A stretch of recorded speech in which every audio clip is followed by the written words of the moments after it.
క్రీస్తు రక్త సంబంధులైన దేవుని సంఘమునకును గనులైన దేవుని బిడ్డలకు ప్రతి ఉదయకాలము దేవుని వాక్యాన్ని వింటున్న ప్రభు బిడ్డలైన మీ అందరికీ సర్వలోకనాథుడును సర్వాంతర్యమైన ప్రభు అయిన యేసు క్రీస్తు నామం పేరట మీ అందరికీ వందనాలు తెలియజేస్తూ ఉన్నాను. ఈ ఉదయకాలము పరిశుద్ధ గ్రంథములోంచి ద్వితీయోపదేశ కాండము 32వ అధ్యాయము 12వ వచనాన్ని దేవుని వాక్యాన్ని చదువుకొని దేవుని మాటలు మనము ధ్యానం చేద్దాం. యెహోవా మాత్రము వానిని నడిపించెను. వాక్యమయ్యున్న దేవాని స్తోత్రాలు. ఈ ఉదయకాలము ఈ మాటలు వింటున్న ప్రతి ఒక్కరితోనూ మీరు మాట్లాడి బలపరచమని యేసయ్య నామమున అడుగుచున్నాము తండ్రి, ఆమేన్. పరిశుద్ధ గ్రంథములో దేవుని బిడ్డల చదవబడినటువంటి వాక్య భాగము ద్వితీయోపదేశ కాండము 32వ అధ్యాయము 12వ వచనములో మొదటి భాగంలో ఉన్న వాక్యం ఏంటంటే, యెహోవా మాత్రము వాణ్ణి నడిపించెను అని రాయబడింది. బైబిల్ గ్రంథములో చాలా మంది ఆది కాండము నుండి ప్రకటన గ్రంథం వరకు 66 పుస్తకాలలో చాలామంది భక్తులు ఉన్నారు, చాలామంది యాజకులు ఉన్నారు, రాజులు ఉన్నారు. పరిశుద్ధ లేఖనములో ఇశ్రాయేలుకు 12 గోత్రాల వారు ఉన్నారు. అనేక మంది ప్రవక్తలు, న్యాయాధిపతులు, చాలా మంది ప్రజలు ఉన్నారు. ఈ వచనములో మనము తెలుసుకోవలసినటువంటి పాఠము, నేర్చుకోవలసిన పాఠం ఏంటంటే, యెహోవా మాత్రము వానిని నడిపించెను అని రాయబడి ఉంది. అంటే ఇదొక ప్రత్యేకముగా ఒక వ్యక్తిని నడిపించినట్లుగా ఈ మాటలు మనం గమనిస్తున్నాం. అంటే దేవుడు నడిపించడానికి ఎలాంటి వ్యక్తిని దేవుడు ఎన్నుకుంటాడు. దేవుడు నడిపించాలి అనుకుంటే ఆ మనుషునికి ఉండవలసినటువంటి, దేవుడు కోరుకొని దేవునికి నచ్చేటువంటి విషయాలు ఏముంటాయి, ఇవి మనము తెలుసుకోవలసినటువంటి వాక్యములున్న సందర్భం. ఈరోజు పరిశుద్ధ లేఖనములో ముందుగా మీకు చెప్పినట్లుగా చాలామంది ఆయన వెంబడించే వాళ్ళు, ఆయన ఎన్నుకున్న వారు చాలామంది ఉన్నారు. అయితే మనము నేర్చుకోవలసినటువంటి ఒక గొప్ప పాఠం ఏంటంటే, దేవుని బిడ్డలు దేవుని దగ్గర ఆయన నడిపించేవారు ఎలా ఉంటారనేది నేను ఒక 2 మాటలు మీ ముందుకు తీసుకొచ్చి వాక్యాన్ని మనము ముందుకు వెళదాం. చూడండి, 40వ కీర్తనలో మొదటి వచనములు రాయబడిన మాట ఏంటంటే, యెహోవా కొరకు నేను సహనముతో కనిపెట్టుకొంటిని. యెహోవా మాత్రమే నడిపించేటువంటి వ్యక్తులు, యెహోవా నడిపించే మనుషులు ఎలా ఉంటారంటే, యెహోవా కొరకు మాత్రమే సహనముతో కనిపెట్టుకునేవారు. ఇది మనము వాక్యమును ఆత్మీయంగా మనం అర్థం చేసుకోవాలి లోతుగా. వారెవరైనా కావచ్చు. అంటే దేవుని కొరకు సహనముతో కనిపెట్టేటువంటి మనస్సు, యెహోవా కొరకు కనిపెట్టుకునే స్వభావము ఈ భూమి మీద ఎవరికైతే ఉంటుందో వారిని ఆయన నడిపిస్తాడు. దేవునికి స్తోత్రం, హల్లెలూయా. కనుక ఇది మొదటి మాట. రెండవ మాట నేను మీకు జ్ఞాపకం చేస్తాను. చూడండి,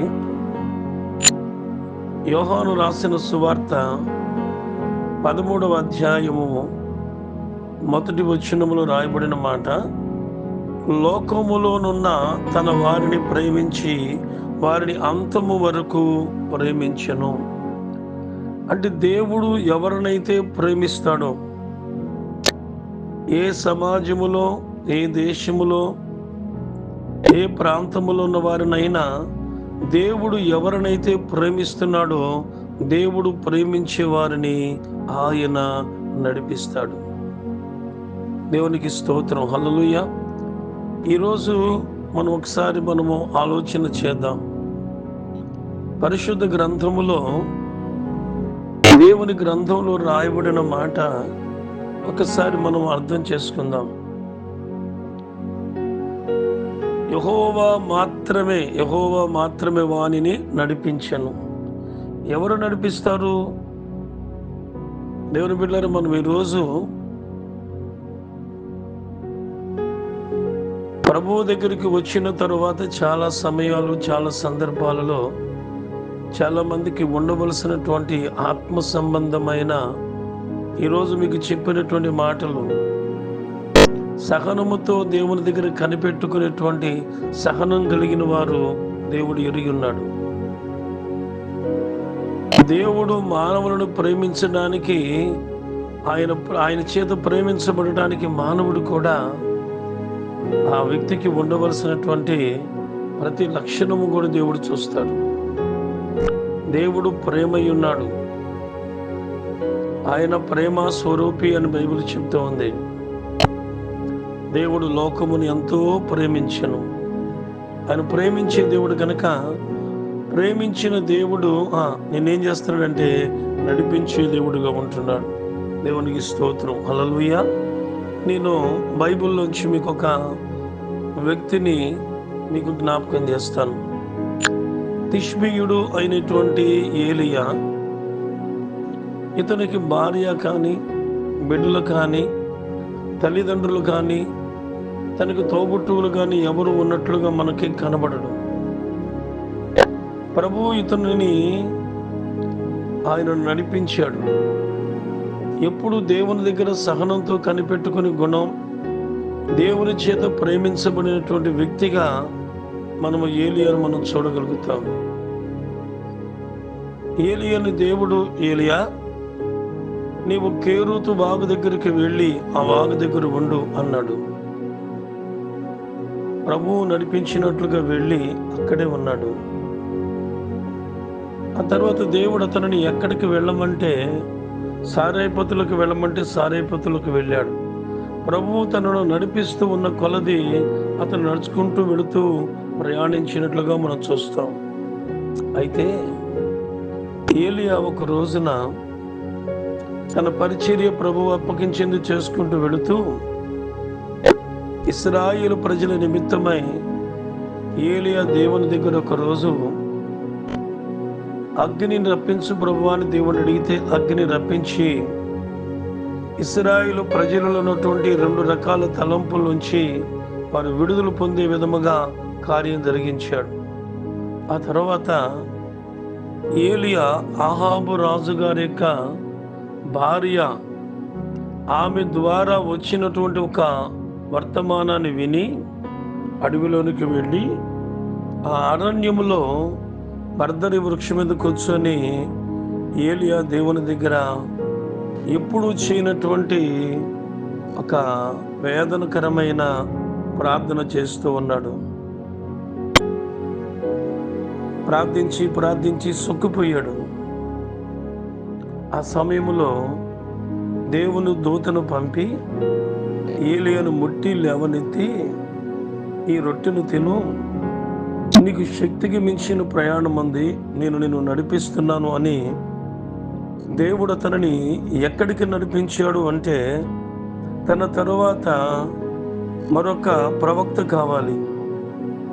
ఆ యొక్క ప్రవక్తని ఎన్నుకోవటానికి ఎలీషా ఉన్నటువంటి స్థలానికి నడిపించి, ఆ ఎలీషాను ప్రవక్తగా చేసుకొని అతనికి కొంతకాలము తరబేదించి, ఆ తరువాత ప్రభువు అతని పరమునకు నడిపించాడు.